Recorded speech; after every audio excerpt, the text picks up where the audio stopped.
All right, guys, going to go over a issue I had on my 2006 Audi A8L 4.2 liter V8 motor. Anyways, had a very low heat, no heat issue, especially on defrost, which makes this car impossible to drive in the winter. So, unless your windows are open and it's 12 degrees outside, you know, which then you're freezing. Anyways, went through, looked, antifreeze reservoir was full, everything was fine. Thermostat's fine, hooked it up to a computer, everything's coming up to temperature. The first thing you'll notice on this vehicle is that these bleeder screws, this one right here is the actual return side, okay? This one here on the bottom, which is over here, this is the supply side. The reason for that, the reason for the supply coming into the bottom here, over here, and bottom here. This is the driver's side heater core. This is the passenger side heater core. They fill them from the bottom up. That way you have a complete rise of coolant flow through the actual heater core so that it's full of fluid all the way from the supply side to the return side. This right here, again, being the return side. This is your passenger side coil. This is your driver's side coil. These are actually two plungers. And what they do is they actually will close and stop the flow of coolant when you have the air conditioning on, or adjust them for a certain amount of coolant going through the actual heater core for like spring and fall time use to meet the desired temperature inside the vehicle. Now, the problem that I actually had was it didn't matter what I did, I could not get heat inside the cab. So I took this complete control unit out. Now, we will show you in a different video. I should have taken and showed everybody online what's going on with this control unit when it was out of the vehicle, but I put it back in to make sure that we fix the issue. Everything works like it's supposed to. On the back side of this is an actual motor. So this motor that's right here, which we will show you guys in an actual picture description that's for sale on different websites that you can actually buy this whole control unit. The control unit was not the problem. The problem was air in the actual system. This motor, what it does, this motor actually spins a magnet. There's an impeller on the opposite side of this motor for these two heater cores. So it doesn't rely just on the actual water pump of the vehicle. So what I did with the coolant reservoir cap off of the vehicle, we brought it up to the max level where it needed to be, and then reinstalled this control unit, left the return bleeder screw loose, which is this one on this side over here, closest to the driver's side. We left that loose, basically 3/4 of the way unscrewed. You go inside of the vehicle with your key fob. You do not put your foot on the brake, and you hit start and you put it on defrost. Just hit the defrost button. What that does is that calls for full heat and full control of the unit to bring up the coolant coming into the cab as fast as possible to clear the ice and fog and whatever you have, in, you know, whatever's going on outside. You're trying to clear your windows so you can actually see. So, with that being said, what that does, this pump actually pulls the coolant from the motor and actually bled all the air out of the system. The whole time we're doing this, we're actually adding coolant back to that reservoir to bleed out all the air. That reservoir was full before I started. When I took this loose, I barely got anything out of these lines. Both of these lines, I actually purged with air at about 30 PSI individually. I had no debris come out. There was nothing. Everything was absolutely clean. So my heater cores were not stopped up. They had no debris inside of them. and they had nothing that was creating a blockage.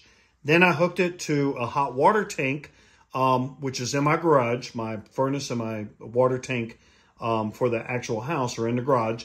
We hooked up to the hot water tank and actually pumped water through both of the heater cores. Again, nothing come out. There was absolutely no debris that come out. That's when I put this control unit back in the vehicle without either one of these plugs hooked up to the coils. The reason for that, with no voltage going to these coils, this system is completely open, which means that no matter what the temperature of the vehicle is, which we actually hooked up to we have 2 scanners. Both of them work flawlessly with the vehicle. The vehicle operates at between 185 and 190 degrees. Thermostat opens around 185. So there were absolutely no issues with the actual motor itself, with the thermostat, or with the water pump. So that being said, again, what we did was, with the reservoir cap off, go in the vehicle with the key fob. Do not put your foot on the brake to start the actual vehicle. Just hit the start button with your defrost button on. That's all you have to do. With that on, it's going to make this actual pump down here run. And you can actually put your fingers on this and feel this actual pump run. The vibration from it is what lets you know that the pump is actually running. So, pump's running. We bled out all the air. We started the vehicle, opened the garage, of course, so we didn't die of carbon monoxide poisoning, and started bringing the operating temperature of the vehicle up. When we put the laser thermometer on the vents, of course, with this damper right here in defrost, it's going to be, right now, it's actually not open as far as it would be in defrost. And it's not in recirculate. If it's in recirculate, this damper is going to be completely closed, so it's not drawing in outside air. When it's in defrost, it's going to be open about 50% more than what you see, because it has to bring in fresh air, plus it turns on your AC compressor. So make sure your AC system is charged, because even in the dead of winter, your AC compressor is going to be on. The reason is it dehumidifies the actual air. So that's what clears up your window. Without that on, I run commercial vehicles. We have a separate switch for that. If that's not on, you can have the heat on high as you want. You're not going to clear up the windows. You actually have to put it on fresh air and air conditioning to clear up your windows. That's true with any vehicle. It's the reason your AC compressor and your AC system has to work regardless of what you're in order for your defrost to work even in the wintertime. So, that being said, these two right here are plungers. So underneath it here, this is just a cap. These are 2 coils. These are 2 plungers. This plunger with voltage added to it actually directs the plunger to close, which would shut off the coolant flow.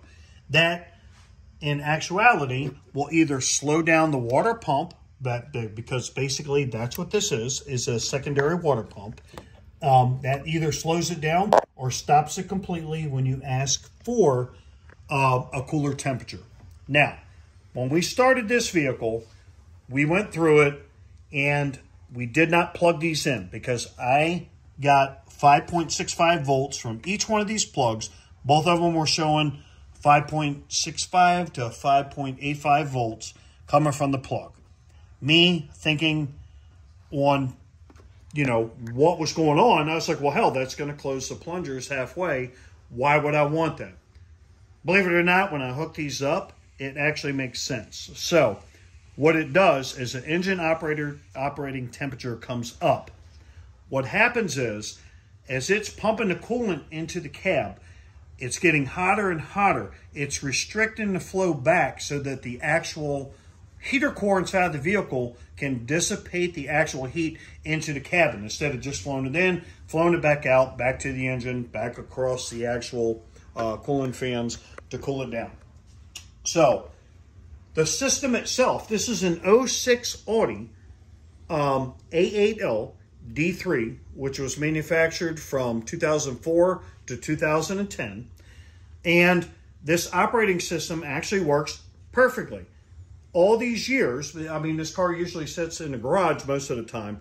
All these years that I've had this problem was all because of air being in the system. You cannot move water, coolant, etc. without an actual fluid. You have to be able to bleed that out before you can actually get this thing to work like it's supposed to. So, that being said, I'm sorry I did not take this video with everything taken out of the vehicle before I put it back together. But that being said, we actually have videos of this taken apart.